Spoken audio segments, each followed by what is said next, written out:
Hello, NCN family. We have made it through another month. January is nearly over here. Will be after the weekend. And as we expected, we're seeing the county data, health data, start to get much better after that holiday bump that we knew we were going to see.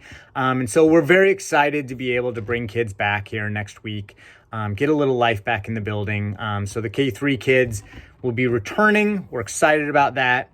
And we're excited about the trend for health data to get better and hope to see that continue so that we can even bring more kids back.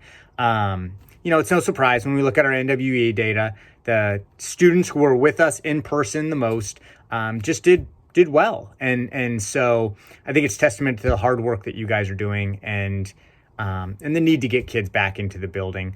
I did co-author a letter that was sent to the governor. It was signed by all of the charter networks here in the city, and it was stressing the importance of moving the teachers up on the vaccine list.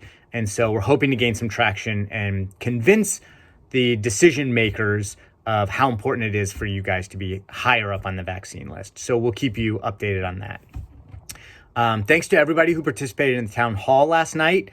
I thought it went very well. I was very appreciative of the engagement from the staff. Hopefully you got to know the board members a little bit better, kind of understand some of their decision making, maybe even a little bit of the history of our organization better. I really appreciated some of those thoughtful questions around board selection, stakeholder engagement. I think those are really great topics for that kind of town hall. And hopefully you got some insight from the board members as to how they think about those kinds of things. Also, very important to note that Black History Month is coming up. Clearly, we do not want to only teach Black history 1 month out of the year. That's never our intent. But this is a good reminder for us to continue to find ways to teach Black excellence.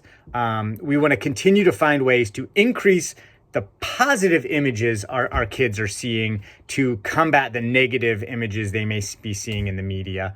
And so this year, I really want to challenge us to move beyond the traditional book reports on Dr. King and Rosa Parks.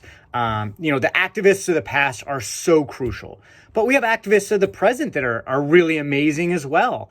We don't want to forget people like Marian Wright Edelman, the first Black board member at Yale who founded the Children's Defense Fund, who has made immense strides in foster care and adoption and child care regulation. She fights for kids in poverty, kids of color, kids with disabilities, has done amazing work in our country. We think of the entrepreneurs of the past, the Madam C.J. Walkers. We got a poster of her in the hallway. Saw a need for better hair care products for Black women and turned that into $1 million business. First Black female millionaire in the country. But we also have entrepreneurs of the present. We've got the people like Dr. Dre, right? Who leveraged his music career into building a business like Beats that he was able to sell to Apple for $3 billion. That's amazing. That's entrepreneurship at its best. As a former literature teacher myself, I was a big fan of teaching the Harlem Renaissance. I believe it's some of the best literature our country has produced yet. Authors like Hughes and Hurston were so much fun to teach. But we don't need to look further than 2 weeks ago to realize that we've got amazing poets like Amanda Gorman, who are so young but so talented, continuing to work today. And so I think it's we need to celebrate that kind of excellence. I know you get a lot of kind of the young adults works, the Harry Potters, that whole fantasy genre used to be very much kind of a white England setting. But we've got amazing new authors that have been producing great works lately. Women like N.K. Jemisin, who was a multiple Hugo Award winner with her Broken Earth series, that has it is set in a world that is dominated by Black people. So it's just a shift in the entire genre. Tomiomi Adeyemi wrote Children of Blood and Bone, which I read, which was really good. Evan Winters, The Rage of Dragons, is another great one.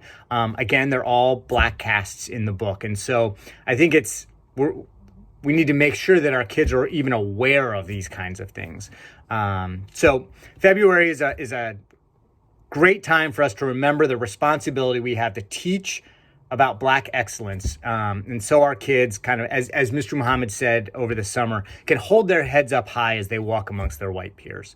And so I'm very excited to see, I know that you guys put a lot of work into this, into Black History Month year over year. And I'm excited to see what comes out of it this year.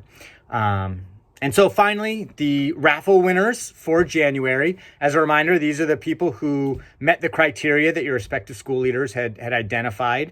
And so for Enlace, we've got Johan Jonelman is our winner. And from Kendesi, it is Liz McIntyre. So congratulations to the two of you. You got $100 gift cards coming your way. We appreciate all your hard work. We appreciate the hard work of everybody who had qualified for the raffle. Keep it up. One of these months, it could be you. So thank you again for everything that you do, and very excited to see the life back in the building with our students back. So have a wonderful weekend, and we'll see you on Monday.